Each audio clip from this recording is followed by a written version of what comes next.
Hi guys, welcome back to a brand new video. Hello everyone, how are you all doing? What is the tea? What is the Darjeeling? Hopefully we're all doing wonderful. Now, today I'm here for a video. So I don't tend to do like commentary videos about specific people, but it's been so heavily requested for me to do a video about Oli London, and I wasn't actually originally going to do it, but I saw a TikTok that Oli had posted a couple of days ago. I reacted to it over on my TikTok, and ever since I made that video and I saw something that Oli had said, it just confirmed to me and made me like so annoyed and just like, I'm convinced that Oli London is a troll, and I don't believe anything that Oli says. Oli London is kind of part of the UK sort of scandal reality TV shock view circuit that goes on all the reality shows to get the kind of shock horror value. Like the UK love the kind of tabloidy shock factor stuff.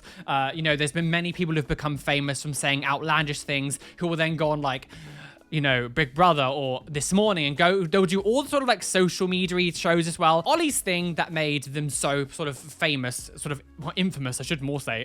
Oli was very, very obsessed, like problematically obsessed with Jimin from BTS, who is a singer of BTS, the K-pop. Well, I mean, if you don't know who BTS is, I don't know how, like, they've completely taken over the world. But Oli became, like, sort of, like, problematically obsessed with this person to the stage where their thing was, I'm now obsessed with them. I love them so much. I'm now going to have loads of plastic surgery to look like them. I want to be them. I am them. I have, a massive cardboard cutout that I'm married to of them. It just became ludicrous, to the stage where it was like, what are you doing? And it did just come across as very sort of like, I'm sort of doing this for attention. Oli did recently come out and make this video that kind of regained its popularity from everywhere, because when a lot of these people sort of like run down of their sort of like fame, because this kind of fame is very fickle. When you're known for being outlandish or saying like an insane thing, it's very fickle. And so you either have two ways of going. You either become more and more extreme, or you're just gonna let it fizzle out. Oli become more extreme. So I want to just stress, I think it's very important for you guys to watch the entirety of this video and try not to form opinions too soon on. I've seen these videos that I'm going to react to, so some of the things I might say might preempt some of the things that are coming. But one thing I will say is Oli's identity is now trans-ageist, transracial, non-binary person. We're just going to leave it at that, and we're going to watch the video and then we will talk. Hey guys, I just want to take this chance to, come out today.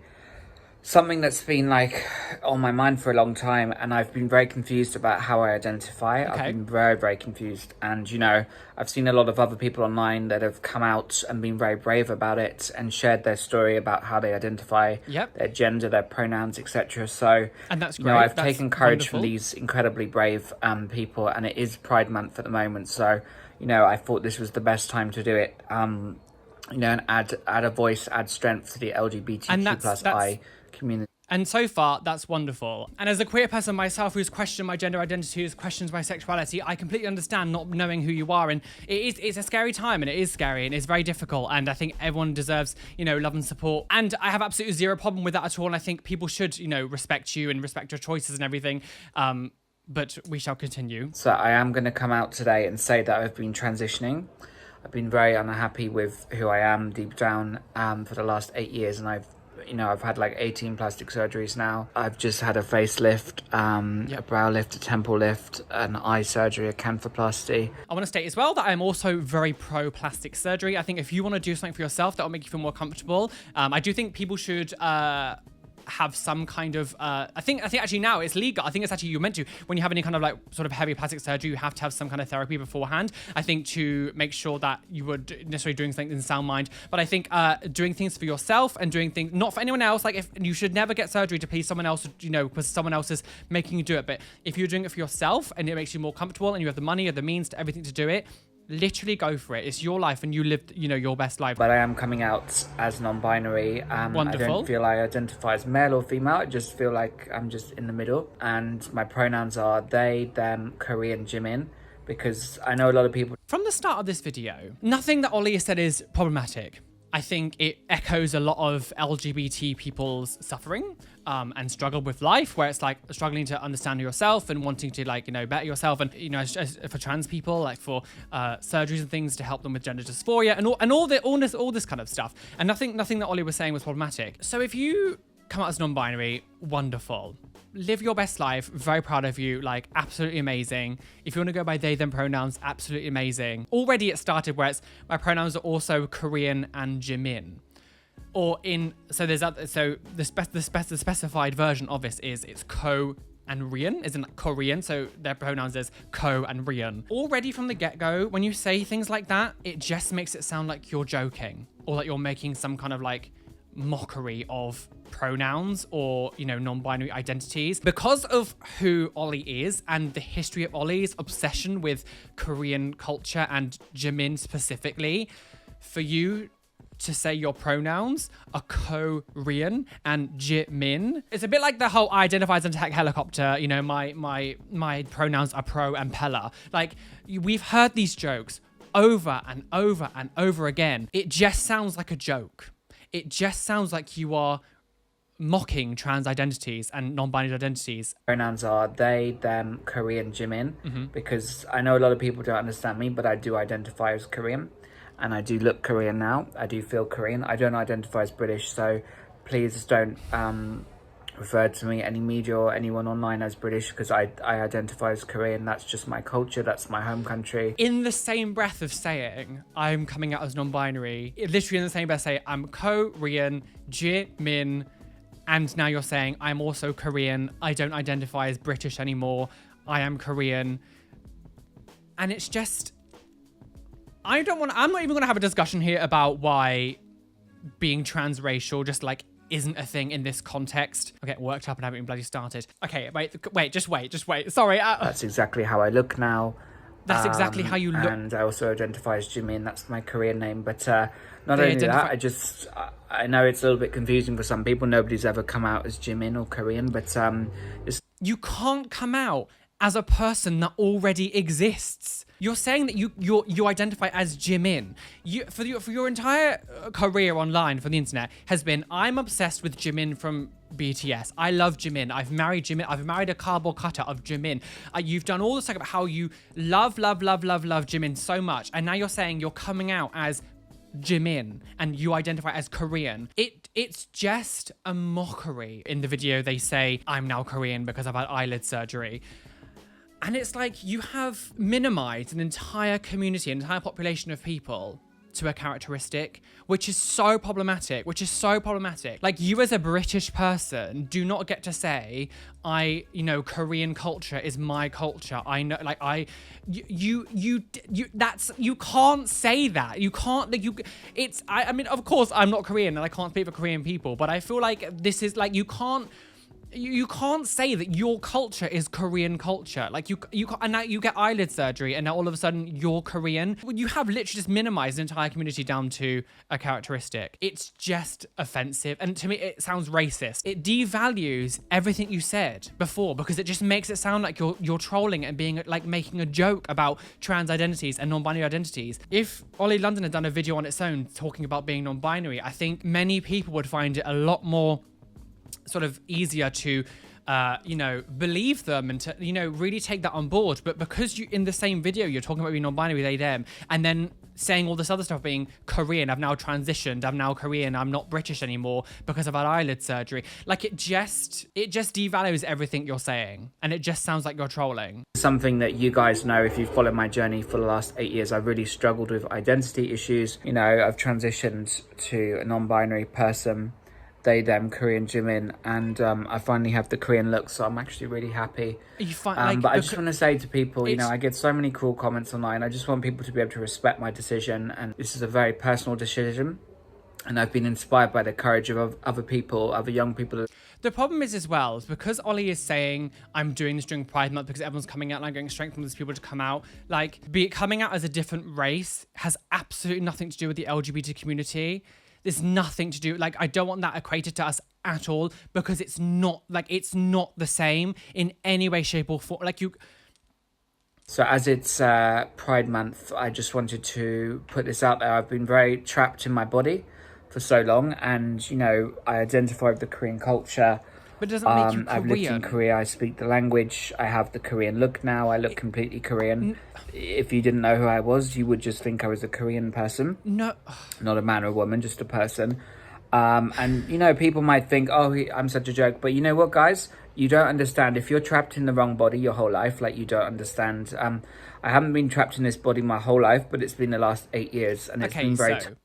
when I first watched this video, that was a point that I really picked up on. You don't know what it's like to be trapped in your body for your whole life. I haven't been trapped in my body for my whole life.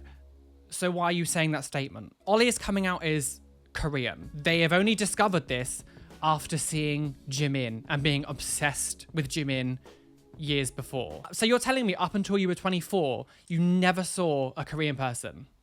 Ever. Ever. Like, literally ever. You never saw, like... And so as soon as you saw Jimin, you were like, that's me. I'm coming out. I always knew that I was Jimin. It's just ludicrous. And I've had so many people online bully me about my looks, my love of Jimin, my love of Korea, and people just don't get it. No one's done this before, but I just want to take the brave step, because I'm sure there's many other young people out there that do identify as Korean or maybe as Japanese, and they don't have the strength or courage, or they don't know the words how to express this. I don't want to receive any backlash for this, because this is a very personal thing. The problem is, I don't want anyone to, you know, someone sending you death threats or being nasty or really horrible about you on the internet is not nice. When you come onto the internet and you say things like this, which are incredibly problematic, and equating being transgender to being transracial and saying I've transitioned now to another race, I'm not going to have a discussion as to why that being transgender is not the same as being transracial. Like, I'm not even, like, I'm exhausted. I'm not having that discussion. You cannot do this kind of stuff and then expect everyone to be like, that's absolutely fine, because you are literally being racist. You are being incredibly transphobic. Oli London is using the exact things that people like Stephen Crowder and Piers Morgan and that other, what's that other horrific Weasley one? I hate him. He like makes those, he makes really, really far right videos. He's incredibly racist and anti, like, he's transphobic and homophobic, and he talks like he's constantly being given the Heimlich maneuver because he doesn't speak properly. He kind of talks like this whole, what's he called again? Ben Shapiro, all these people, when they go on their like anti-trans rants, anti-non-binary rants, all the anti-LGBT rants, they always say things like, I identify, well, if you can do this, that means I identify as a 20-year-old African black woman, which is what Piers Morgan said on Good Morning Britain. I don't remember the exact wording, but it was like, if you could identify as that means I'm identifying as a black African woman in her 40s or something like that. I don't remember the exact thing, but he literally said that on Good Morning Britain. But you're literally doing the exact same things that all the far right people use against us to insult and criticize and mock us, and you expect everyone to sit back and be like, oh, it's fine. As I said, I'm non-binary now, so I can be addressed as they, them, Korean, or Jimin. So they/them/Jimin/Korean, or Core/Ian. There Korean. We go. Core/Ian. That's how I identify. People. It just like to make a country your pronoun, and then to make a celebrity your pronoun. It just sounds like a joke. You just devalue everything you say. So before I say any more, I do want to go on to the TikTok that made me spur on making this video. And also what kind of makes me feel like Oli is actually just being nothing but a troll. Just for a tiny bit of context of the TikTok, Oli is responding to a comment that they got where it says, you are 31 years old, leave Jimin alone. Comment like literally every... So I get this comment like literally every day. I actually identify as 25. Please respect the way I identify. I identify as a 25-year-old man, just like Jimin, so please show some respect for the way I identify, okay? So I get this comment like... Oli is just a troll. I'm sorry, but you identify as 25-year-old, just like Jimin. I also want to point out as well, in this video, Oli says, I'm a 25-year-old man. So I just want to put that out there. You're a troll. I'm sorry. I just don't believe you. You are a troll. Like, you are. How can anyone take anything you say seriously when you're saying you now identify as a different age? Again, I'm not going to talk about why identifying as a different age is not a thing. I do not believe you for a second. I just don't. I'm sorry. People can cancel me if they want to cancel me for saying this. I just don't care. I just feel like you're being a troll. And this is so unbelievably offensive to non-binary and trans people. And of course, Korean people as well. You're part of that sort of shock value sort of celebrity thing where it's like you love the attention. It's just for clout. I do think that Oli has some kind of plastic surgery addiction. Again, I'm not going to sit here and diagnose people. This is just my personal opinion. I cannot claim this as fact, but I do feel like there is something going on there, and I do think therapy would be incredibly helpful for them. I genuinely believe that your addiction to plastic surgery is aiding you to do extreme things to get money for more plastic surgery, because I mean, I get that I'm buying into it too. I am feeding this entity. When it's something that like is affecting the community that I am a part of, I will speak about it. I also want to say, I find it bizarre that there is a surgeon out there doing all this stuff to them, knowing exactly what they're doing and everything that they're trying to achieve. I find it very strange that there are surgeons out there who are like, yeah, I will do it for you. I'll call you they, them if that's what you want. But this whole Korean, Jimin, I'm transracial, I'm now identifying as a different age. It makes me feel like nothing you say is serious. If you want to be taken seriously, you cannot spew out all this other stuff and then be like, why are people not taking me seriously? You are doing this to yourself at this point. You need to take responsibility. The fact that what you are doing is problematic and offensive and rude and hurtful to the community that you were saying you were a part of. I always wonder as well, like, has Jimin seen Oli? Does Jimin know of Oli? Like, it's easy to think, of course he would, but like, you don't know. Like, mega superstars like that literally don't really, like, have nothing to do with like the regular world. So I don't know, like, if Jimin had even seen. If anyone ever said to me, I love you so much, I'm becoming you, I'm coming out as you, I'm gonna get the exact same piercings as you, I'm gonna get the same things, I wanna wear makeup the same way you do, I wanna dress the exact same way, like, I am you, I would be scared. Like, it would worry me. I would, like, that's like, I do feel for you, because there's obviously something going on inside that you are very uncomfortable with yourself. You obviously, there's something internally going on there that needs to be resolved. If there is, it doesn't excuse what you're doing, and you can't use that as an excuse to be, first of all, racist. Second of all, mocking trans identities and non-binary identities. Like, you can't, like, it's still not excusable, and I just think you need to really reevaluate what you're doing. Stop before you go too far, because I just don't see a happy ending to this. Like, there's not going to be a happy ending to this, and I just I don't know. It's so hard. It's so hard. I get it, but I just. So I'm super interested to see what you guys think about this. Please leave some comments down below, like the video, subscribe, all that good kind of stuff. What do you think? What is your opinion? Hit the like button, subscribe, notification bell so you don't miss any videos that do come up. Oh my god, yeah. Gosh, it's a tricky subject. It is a really tricky subject. So I know it's a hard thing to talk about. A massive thank you to my lovely patrons whose names you can see on the side. Thank you for being a patron, but a massive extra special shout out to my top tier patrons: Zibard, Heather Prissy, Austin Fielden, Bootshot93, Brennet, Casey, Cassie Hill, Catbuck Human, Chill Herman, Christopher John Robbie, Corin Pemberton, Demetri Settle, James Burgess, Caitlin Wright, Kat L, Kelly Bowser, Chloe Louise, Lucy Robbins, Chris, Samuel Patterson, Savannah Truten, Sevutech, Suzmac, and a massive welcome to one of my top tier patrons as well, Gay Driftloom. Thank you for all becoming patrons. You guys are amazing. If you'd like to become a patron, there's a link down below. Anyway, I'm gonna go. Be fabulous, amazing, be gay, be everything you want to be. And don't in the bitch of the say that you can't be you. Why is that? Because you are flawless, girl.